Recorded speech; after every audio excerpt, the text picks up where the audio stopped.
My own children sold me off like a piece of old furniture while I pretended to be asleep, listening to every poisonous word that dripped from their rotten mouths. When the old woman finally kicks the bucket at the nursing home, we split everything 50-50, Kevin whispered to Chloe as he counted the stacks of cash he had just pulled from my safe. I hope it doesn't take too long. I'm so tired of pretending to like her, my daughter-in-law replied, that viper I had welcomed into my home like she was my own. There I was, Eleanor, at 66 years old, hiding behind the door of my own bedroom, watching my children plan my death the way other people plan a vacation. Jessica held my will in her dirty hands, laughing because she thought she had been so clever to find where I'd hidden it. Look at this, bro. It says here she's leaving us everything, split right down the middle. Good thing she never found out we already read it. The stench of betrayal filled my house, mingling with Chloe's cheap perfume, and the smoke from the cigarette Kevin was smoking over my green velvet sofa, the one I bought when they were just kids, and I still believed in the idea of family. The light from the crystal lamp, which had belonged to my mother, illuminated their demonic faces as they carved up my life like butchers. The home in Oregon is already paid for 6 months, Jessica said, checking her phone. By the time the money runs out, she'll be so far gone she won't even know what's happening. The three of them laughed like hungry hyenas, and I felt something die inside my chest. It was not my heart, it was my faith in humanity. Chloe took my pearl necklace from the jewelry box, the very one that had belonged to my grandmother, and put it on, admiring herself in the mirror as if it were already hers. This will go perfectly with my dress for my sister's wedding, she murmured, stroking each pearl, each one holding more history than her entire family tree combined. Kevin clapped like a trained seal. You look beautiful, babe. That necklace always looked better on you than it did on the old woman. The phrase, the old woman, slithered out of my own son's mouth like spit. This was the boy I raised with love, the one I fed with my own milk, the one I nursed back to health when he had pneumonia, and the doctors said he might not make it. That same boy was now calling me an old woman, as if I were a piece of trash to be thrown out. My body trembled with contained rage as I watched Jessica open my photo albums and toss them, one by one, into the trash can. 40 years of memories of first smiles, first steps, happy birthdays. It was all going straight into the garbage, as if it had never existed. What's she going to do with photos where she's going? She said with a cruelty that froze my blood. Kevin opened my laptop and started going through my bank accounts with a smile that turned my stomach. Look at this. The old woman has more money than we thought. We can buy that condo on the beach in Florida that Chloe wanted so badly. My daughter-in-law jumped with excitement like a spoiled child. Yes, and we can also take that trip to Europe we could never afford. Europe with my money, a condo with my hard work, luxuries with my sacrifice. All of it paid for with the blood of a woman who worked herself to the bone to give them a better life, who forgot about herself so that they could have everything. And this is how they repaid me, planning my banishment while they spent my inheritance before I was even dead. The clock in the living room struck 11 at night when Chloe asked, "And what if the old woman puts up a fight tomorrow?" Kevin laughed with a malice that made me tremble. It's all taken care of. Dr. Mitchell is going to help us. We'll say she has senile dementia and can't take care of herself anymore. The papers are already drawn up. Dr. Mitchell, my trusted physician, the same man who had looked after my health for 15 years, was also in on the plot. The man I trusted with my pains, my fears, my medical secrets, had betrayed me for a few bucks. My own doctor was going to certify that I was crazy to justify my forced deportation. That night, I could not close my eyes. I lay awake in my bed, the same bed where I had mourned the death of my husband, where I had dreamed of watching my grandchildren grow up, where I had planned to grow old with dignity. Now that bed felt like a coffin where I was waiting for my own burial, while still alive. The morning arrived like a death sentence. I woke up with the bitter taste of betrayal still stuck in my throat, pretending I had slept well when in reality I had spent the entire night plotting how to escape the trap my own children had set for me. The aroma of freshly brewed coffee wafted up from the kitchen, the same coffee I had prepared for them for decades, and now they were making it to celebrate my living funeral. Jessica knocked on my bedroom door with those soft knuckles that once soothed me but now sounded like hammer blows. "Good morning, Mom," How did you sleep? Her fake voice, sweetened like poisonous honey, made me nauseous.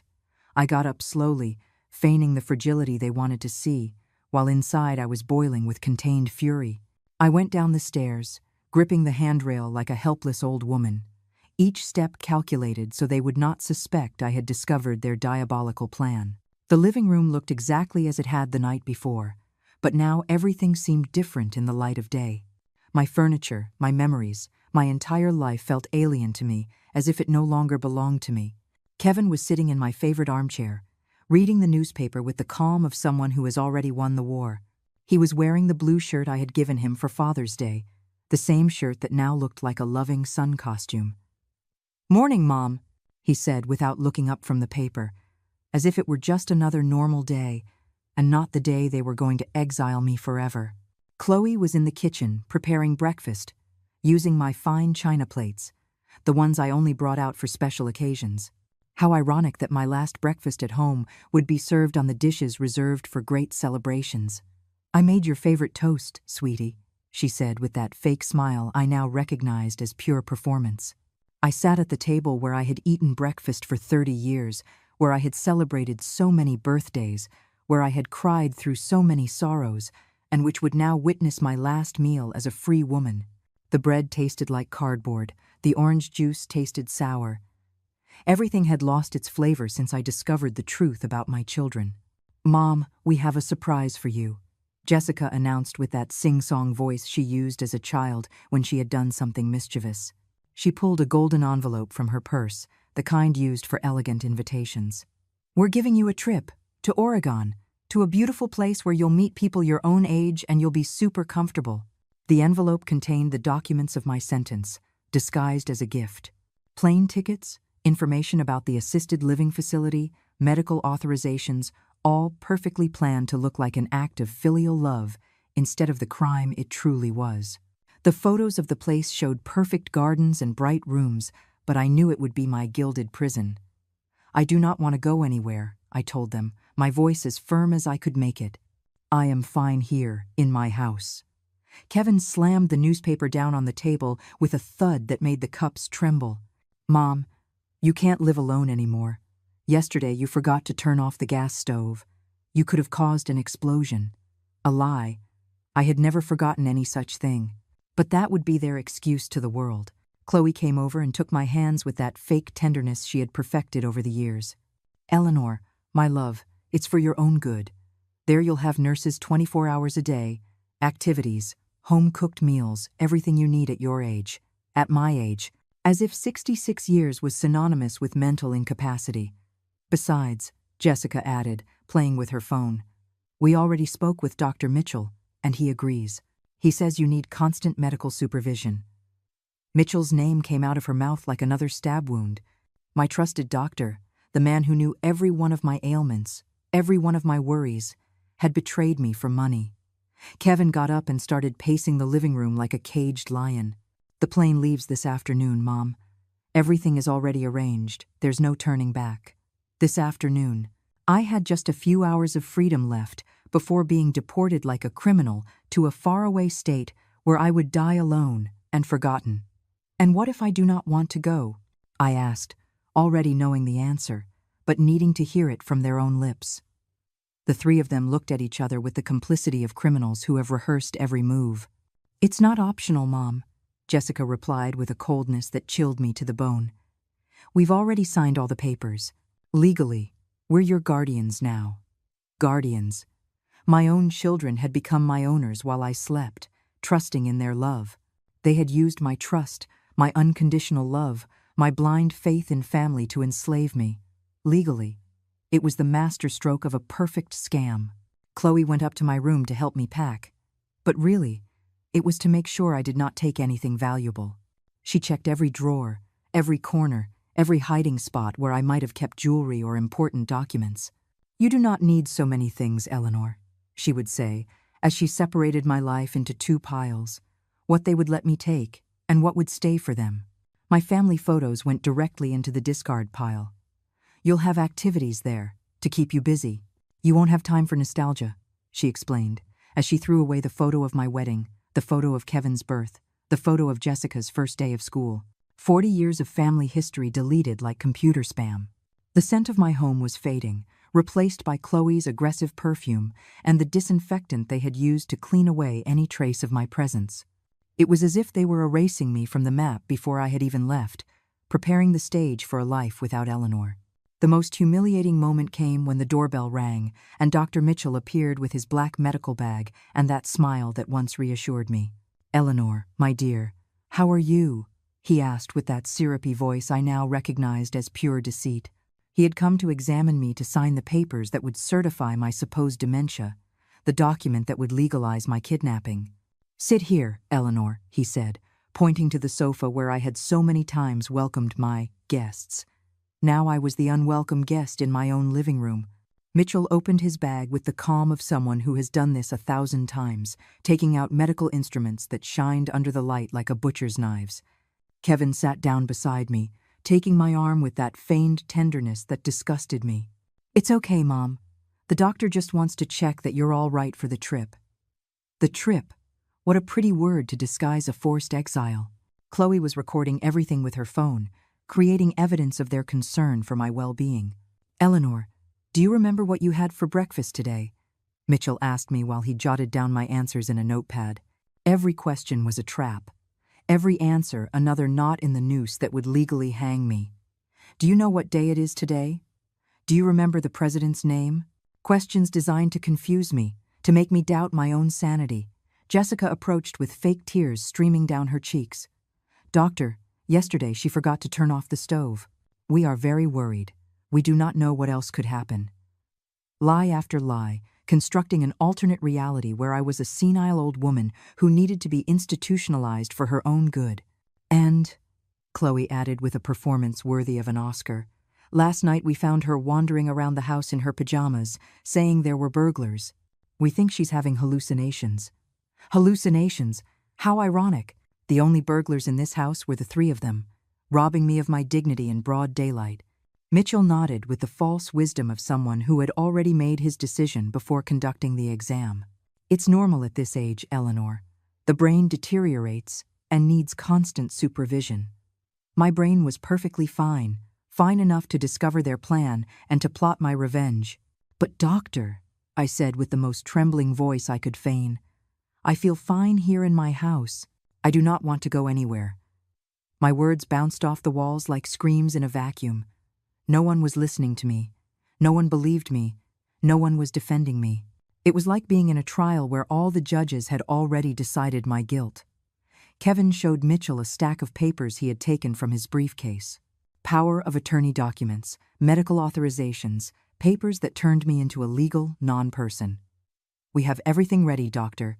We just need your signature to make it official." The signature that would bury me alive, that would turn me into a ghost of my own existence. "Eleanor, this is for your own good," Mitchell said to me as he signed each document with that golden pen that gleamed like blood-stained gold. "In Oregon, you will be better cared for. You will have company, activities, everything a person your age needs. A person my age, as if 66 years were a terminal illness." Chloe helped me put on my coat. That black coat I had bought for my husband's funeral and would now wear to my own social burial. "You look beautiful, Eleanor," she lied as she buttoned it up for me as if I were a small child. "You're going to make lots of new friends." The car service was waiting outside with the engine running, like a hearse ready to take me to my final destination. Kevin carried my small suitcase, the one that contained only the bare essentials for survival, while they were left with a house full of memories and treasures accumulated over decades. Jessica hugged me at the door, and for a moment, just for a moment, I felt that perhaps there was a shred of real love in that embrace. "We will visit you soon, Mom," she whispered in my ear. But her words sounded as hollow as a politician's campaign promises. "Take care of yourselves," I said, looking at them one last time, standing in the doorway of my house, knowing it would probably be the last time I would ever see them. Kevin raised his hand in a farewell gesture that seemed more like a papal blessing than a loving son's goodbye. The car pulled away slowly down the street, where I had lived my entire adult life, where I had raised my children, where I had planned to grow old surrounded by family love. Now that street was becoming a memory, a mental photograph I would have to preserve forever. Chloe was already in the garden watering my plants, as if she were the new owner of the house. Kevin had gone back inside, probably to start planning the sale of my furniture. Jessica waved until the house was out of sight, feigning sadness until the very last second. During the ride to the airport, the driver tried to make conversation. "Going on vacation?" he asked, looking at me in the rearview mirror. "Something like that," I replied, because how could you explain to a stranger that your own children had sold you off like old cattle? How could you tell him you were on your way to a disguised exile? A gift? At the airport, Kevin handed me the travel documents like a travel agent. "Everything's in order, Mom. When you arrive, someone from the home will be waiting for you." Someone from the home? I did not even know the name of the person who would receive me at my new prison. Nor did I care anymore. The plane took off, carrying my last vestiges of hope into the gray clouds that covered the sky. An 8-hour flight to the place where my children had decided I would die alone. 8 hours to process that the family for whom I had sacrificed my entire life had betrayed me in the most cruel way imaginable. The flight attendant smiled at me with professional kindness while I pretended to read a magazine. But the words blurred between the tears I refused to shed. Upon landing, the Oregon chill hit my face like a slap of reality. A man holding a sign that read, "Eleanor Morrison, Meadowbrook Fields," was waiting for me at the exit, dressed in a white uniform that looked more like a nurse's than a driver's. "Mrs. Eleanor, welcome to Oregon," he said with the forced courtesy of someone who works with disposable elders. The drive to the home was a tour of my new reality. Unfamiliar streets, familiar language but strange accents, faces that would never know or remember me. It was a beautiful state, but for me, it had become a gilded prison where I would serve my sentence of abandonment. Meadowbrook Fields rose up like a white marble palace, with perfectly manicured gardens and windows that shone under the afternoon sun. It was exactly as it had appeared in the brochure, beautiful on the outside and cold on the inside. The director, a 50-year-old woman with a commercial smile, received me in the lobby as if I were a tourist arriving at a luxury hotel. "Mrs. Eleanor, what a pleasure to have you with us," she said while she reviewed my papers with the efficiency of someone processing human cargo. "Your family has told us so much about you. You're going to be very comfortable here. We have activities, physical therapy, entertainment, everything a person in your situation needs." My situation, as if being abandoned by your children was a disease with a scientific name. I was assigned to room 204, a small but clean room with a view of the garden, where I would spend my last years watching flowers grow that others had planted, while my own children sold the flowers I had cultivated for decades. The first night at Meadowbrook was the longest of my life. The bed was comfortable, the food decent, the staff friendly, but none of it could fill the void I felt in my chest. There were elderly people playing cards in the common room, others watching television, some painting landscapes, all pretending that being there was a choice and not a sentence. Mary, my roommate, was 80 years old and had been at the home for 3 years. "It hurts at first," she told me as she prepared for bed, "but you get used to it. The children have their own lives. We've already done our time." Her resignation filled me with more pity than anger, as if she had accepted that being a mother was a temporary job with an expiration date. During the first few weeks, I tried calling Kevin and Jessica, but they always had excuses. "We are so busy with work, Mom. We will call you next week. We cannot talk right now." Little by little, I began to understand that my deportation also included my social death, my gradual elimination from their lives until I became a ghost of the past. The letters I wrote to them came back unopened. The emails bounced back as if my address had been blocked. It was as if Eleanor Morrison had died the day she boarded that plane. As if the woman who had raised them, fed them, educated them, and loved them unconditionally had never existed. One afternoon, while walking through the gardens of the home, I overheard a nurse talking on the phone about a resident whose family had sold her house without telling her. "It's what always happens," she said with the casualness of someone who has seen this 1,000 times. "They bring them here and then forget they exist." Her words froze my blood because I knew she was talking about me. That night, I decided to do something I should have done from day one. Call my lawyer back in Chicago. Patricia Chen had been my legal advisor for 15 years, a woman of integrity who knew all my assets, all my investments, all my important documents. If anyone could help me, it was her. "Eleanor, where are you?" was the first thing she asked when she heard my voice. "Your children came to my office saying you had died of a heart attack in Oregon. They even brought a forged death certificate." The world collapsed around me. My own children had legally killed me to speed up the inheritance. "Patricia, I am alive, and I need your help," I said, my voice breaking. I told her everything: the deception, the nursing home, the fake documents, the sale of my house, the entire diabolical plan they had executed with military precision. Every word that came out of my mouth sounded like a horror movie. But it was my reality. "Eleanor, this is extremely serious. If they presented a false death certificate, they've committed fraud. But I need you to come back to Chicago so we can act legally." "Come back?" The word sounded impossible from my Oregon prison. But Patricia was right. I could not fight from a distance. "How can I get out of here if legally?"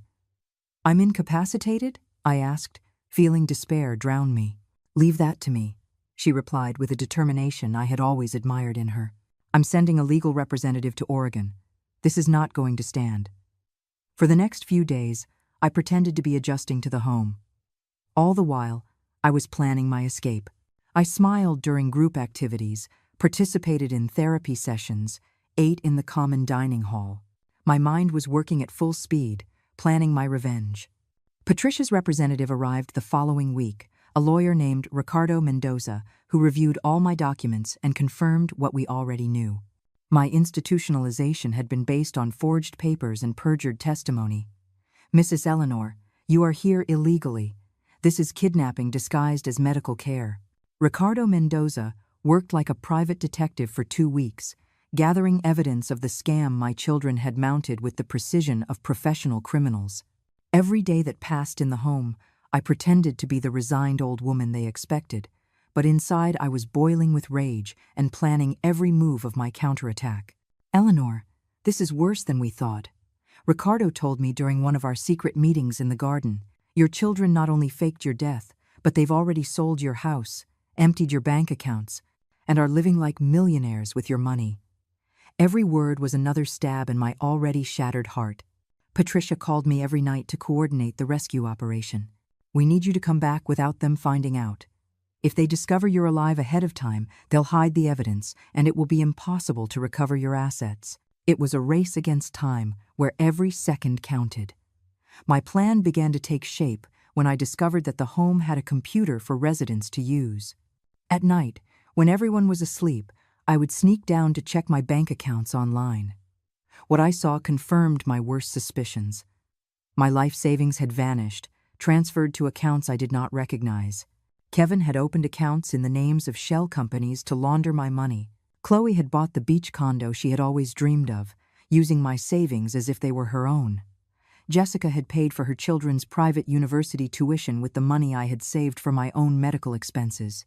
It was a systemic betrayal, planned down to the last detail. But my most devastating discovery came when I found Chloe's social media profiles. She had posted photos of my house completely remodeled, with new furniture bought with my money. In one photo, she was toasting with champagne in my garden, celebrating the new chapter of their lives. The comments from her friends congratulated her for finally being free of the toxic mother-in-law. Jessica had been even more cruel in her posts. She uploaded a crying video, talking about how incredibly difficult it had been to lose her mom to dementia, and thanking her followers for their support during this trying time. 500 people had commented, sending condolences for my supposed mental illness. That night, I could not sleep. Seeing how my own children had turned my destruction into social media content filled me with a rage I did not know existed within me. But that rage transformed into cold determination, into a revenge plan that would be as perfect as their scam had been. Ricardo brought me encouraging news the following week. "Patricia has already filed a criminal complaint for fraud, forgery, and embezzlement. She also got a court order to freeze all bank accounts associated with your name." The wheels of justice were beginning to turn, slowly but relentlessly. "But Eleanor," he added seriously, "we need you to come back soon. The investigation will move much faster if you're present to testify." Returning meant facing my children, looking them in the eyes, knowing what they had done. Faking surprise when they saw me resurrected from the dead. My escape from the home was easier than I expected. Ricardo had arranged all the legal paperwork to prove that my confinement had been fraudulent. The director of Meadowbrook Fields apologized 1,000 times, explaining that they had acted in good faith based on documents that appeared legitimate. "Mrs. Eleanor, we are so terribly sorry about this situation. This has never happened at our institution before." End quote. The flight back to Chicago was completely different. I was no longer a defeated old woman being deported by her children, but a 66-year-old woman planning the sweetest revenge of her life. Every mile that brought me closer to home was a mile closer to justice. Patricia was waiting for me at O'Hare Airport with a smile I had not seen since before I discovered the betrayal. "Eleanor, you look radiant," she said, hugging me as if I were a sister returning from war, ready to give those ungrateful children the surprise of their lives. During the drive into the city, Patricia updated me on everything she had discovered during my absence. Kevin had bought a luxury car. Chloe had gotten a full facelift at the most expensive clinic in the city. Jessica had completely remodeled her house. "All with your money, Eleanor, but they can't touch another cent. And they know I am back?" I asked, feeling my heart race with excitement. "They have no idea. Officially, you're still dead to them. They're going to get the shock of their lives when you walk into the legal hearing next week." Patricia had booked a hotel for me near downtown, where I could prepare for the final confrontation without my children suspecting a thing. "Eleanor, I want you to know that during these months, I've been collecting evidence. I have audio recordings, screenshots, bank statements, everything we need to prove their guilt." That night, in the solitude of my hotel room, I looked at myself in the mirror and saw a different woman. The months in Oregon had toughened me, had given me a strength I did not know I had. I was no longer the naive Eleanor who trusted blindly in family love. I was a wiser, stronger, and definitely more dangerous Eleanor. "Tomorrow, we begin the counteroffensive," I said to the mirror as I prepared for sleep. For the first time in months, I slept like a baby, knowing that justice was on my side and that my ungrateful children were about to receive the most expensive lesson of their lives. The morning of the confrontation arrived like a sunrise of justice. Patricia had planned everything with the precision of a general preparing for a decisive battle. "Eleanor, today your children are going to find out that they killed the goose that laid the golden eggs. But the goose has been resurrected, and she is furious," she said as we reviewed the documents one last time in her office. The plan was perfect. Kevin and Jessica had been summoned to the lawyer's office to sign the final papers for their dead mother's estate. They believed they were going to receive the deeds to additional properties they had discovered among my documents.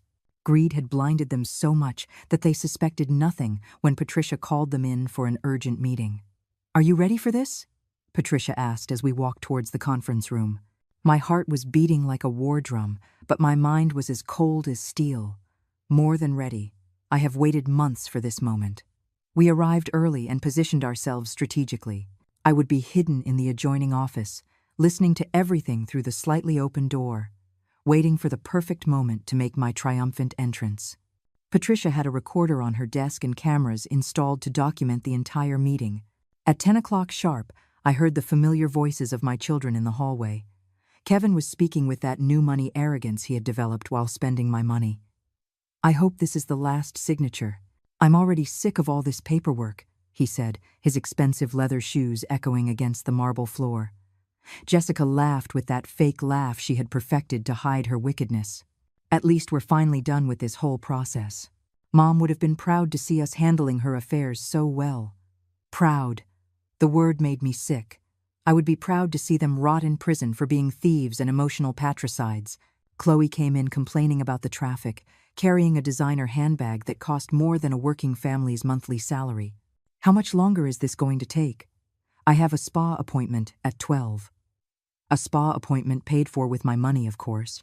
While I had spent months eating nursing home food and sleeping in a borrowed bed, Patricia greeted them with a professional smile that perfectly concealed her true intentions.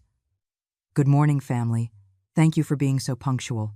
We have some important matters to resolve regarding Mrs. Eleanor's estate." "More matters?"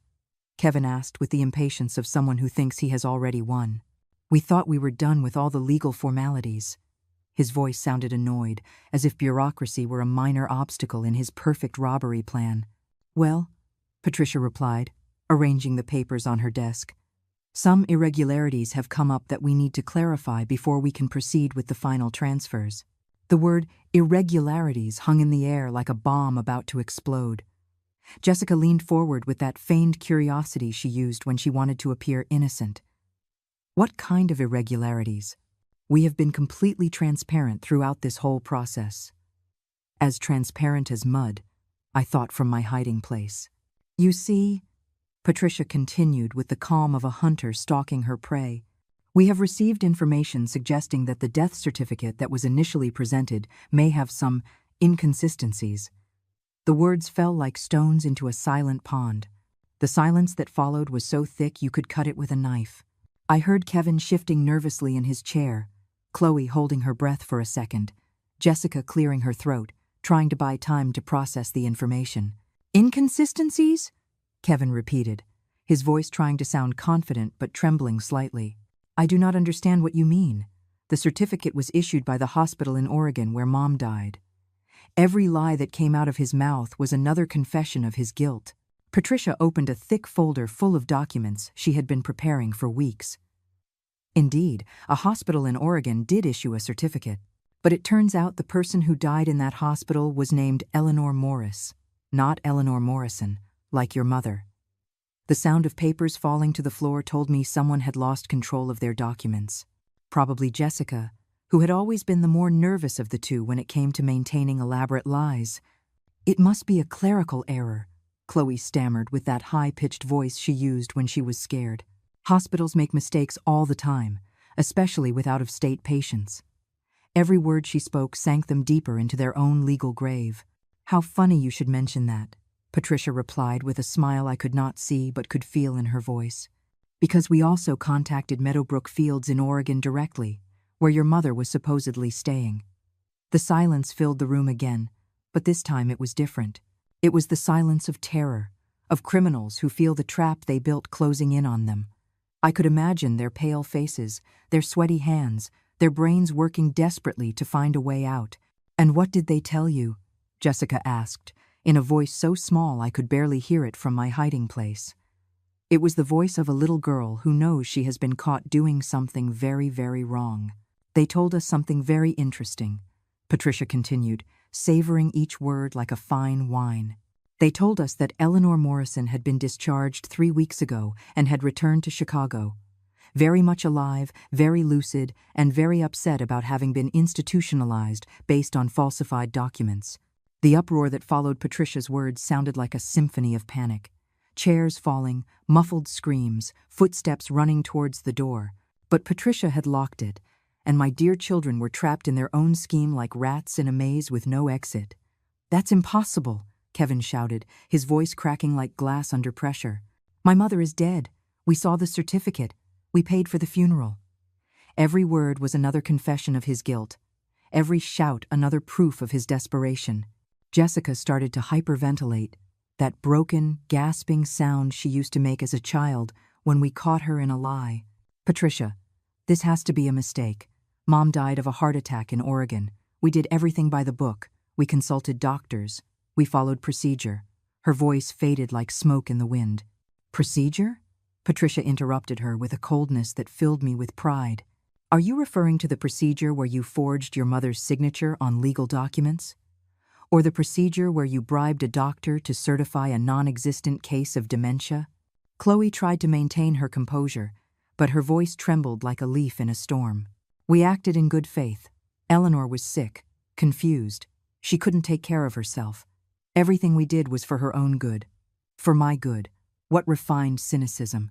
To wrap their greed in words of filial love. It was my moment. The moment I had dreamed of during all those cold nights in the Oregon home. During all those days of humiliation and abandonment. I rose from my chair with the dignity of a queen returning to reclaim her usurped throne. I opened the door to the adjoining office and walked into the conference room like a ghost returning to settle scores with the living.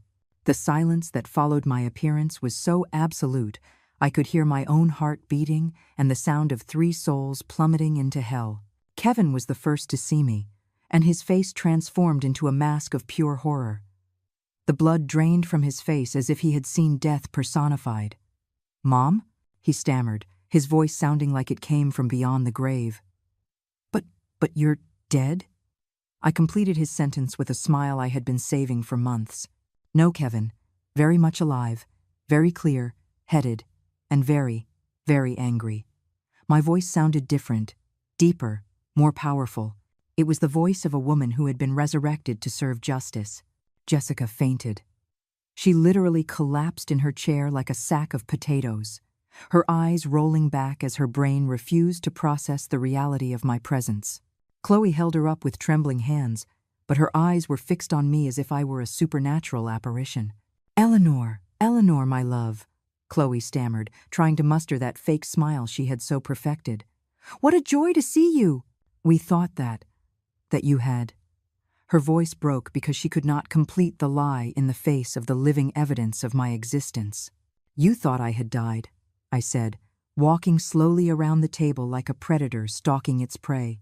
"Or perhaps you hoped I had died, because there's a very big difference between those two things. Wouldn't you agree?" Kevin tried to stand up, but his legs would not support him. "Mom, we can explain everything. There was a misunderstanding, a mix-up with the papers." His voice sounded like that of a small child begging for forgiveness after breaking something valuable. "A misunderstanding?" I repeated with a laugh that came from my soul. But it was not a laugh of joy, but of pure justice. Was calling Dr. Mitchell to certify my dementia a misunderstanding? Was emptying my bank accounts a misunderstanding? Was selling my house a misunderstanding? Patricia opened another folder and began to spread photographs across the table. They were screenshots from my children's social media accounts, photos of their luxury purchases, videos of their celebrations, irrefutable evidence of how they had celebrated my supposed death while spending my money. "Look at this," Patricia said, pointing to a photo of Chloe toasting with champagne in my garden. "Here's Chloe celebrating her new life on the very same day you had me committed in Oregon." Was that also a misunderstanding? Jessica had regained consciousness but seemed to be in shock. Her eyes darted from my face to the photographs, as if trying to process 2 incompatible realities. "Mom, we thought it was for the best. The home was very nice. It had good care. The best for me?" I exploded with a rage I had been holding in for months. "The best for me was to die alone and abandoned in a strange state while you spent my life savings? The best for me was for you to fake my death to speed up the inheritance?" Kevin tried one last desperate move. "Mom, we can fix everything.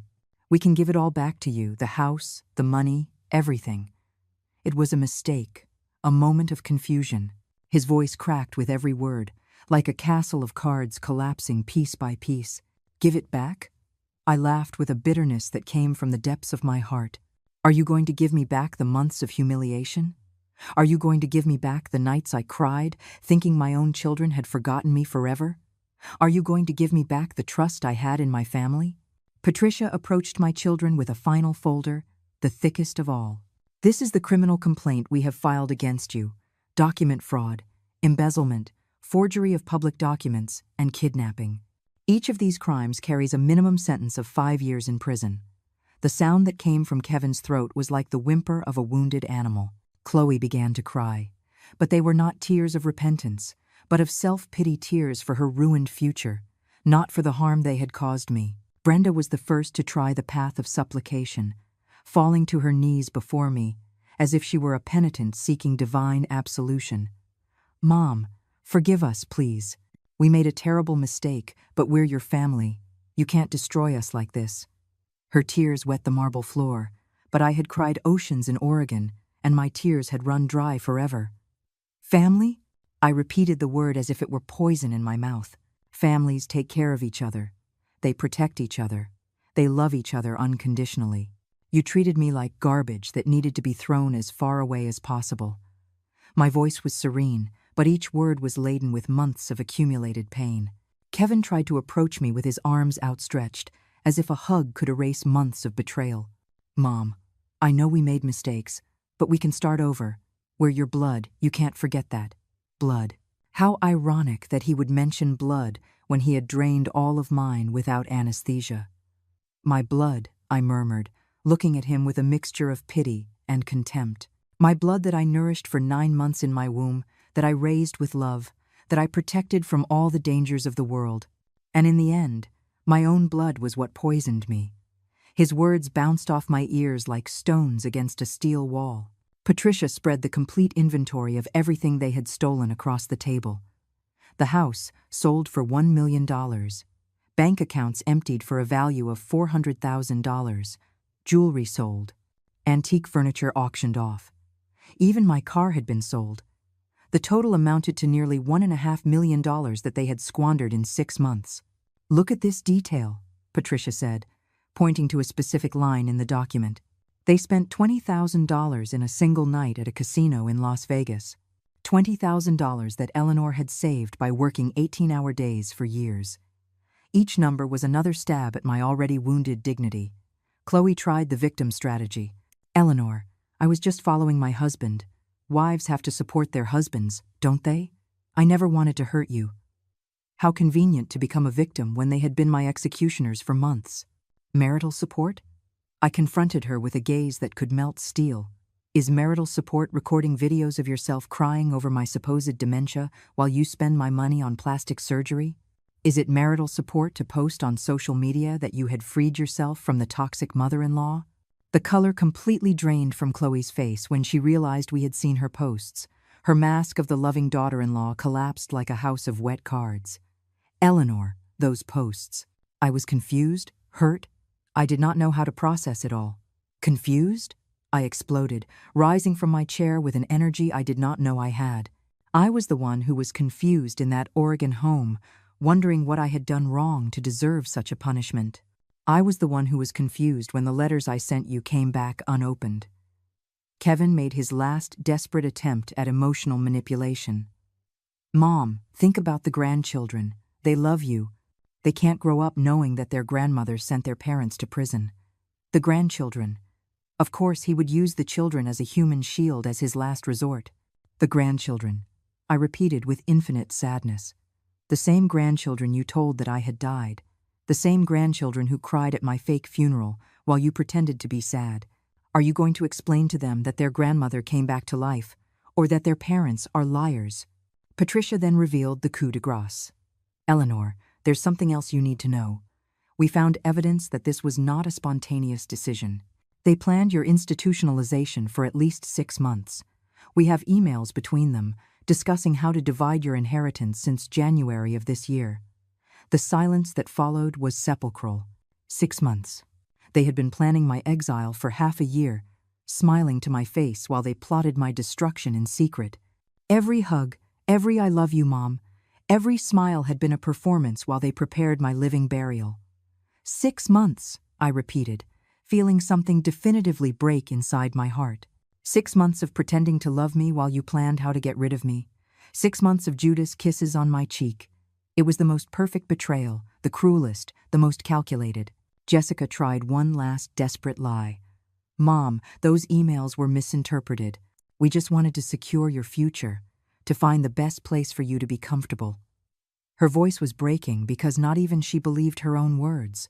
Patricia read one of the emails aloud. I've already researched 3 homes.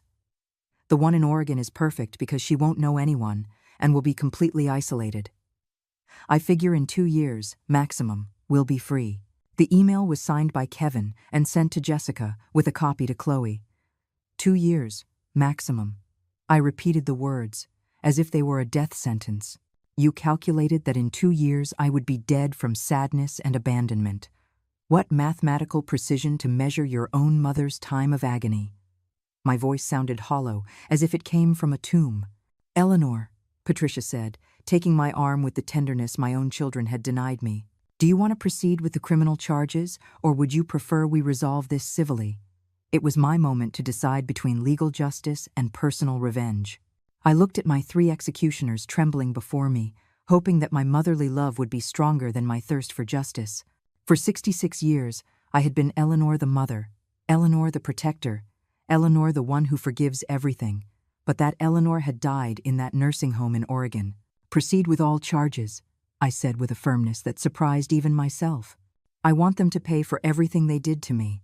Every tear, every sleepless night, every moment of humiliation. It was my complete resurrection, my transformation from victim to avenger. 6 months after that day in the lawyer's office, I wake up every morning in my new house by the sea, a house I bought with the money I recovered from my traitorous children. The sound of the waves crashing against the rocks is the only music I need to accompany my morning coffee, served in porcelain cups I chose myself, without the pressure to please anyone but me. Justice moved slowly but relentlessly. Kevin was sentenced to 8 years in prison for aggravated fraud and forgery of documents. Chloe received 6 years as an accomplice, and her beach condo was seized to pay for restitution. Jessica, being considered less culpable, received 5 years of probation and community service at a nursing home. What poetic irony that she now has to care for abandoned old people every single day. I recovered every cent of my stolen money, plus the interest and penalties the judge deemed fair. $1.5 million returned to my accounts, but more important than the money was recovering my dignity.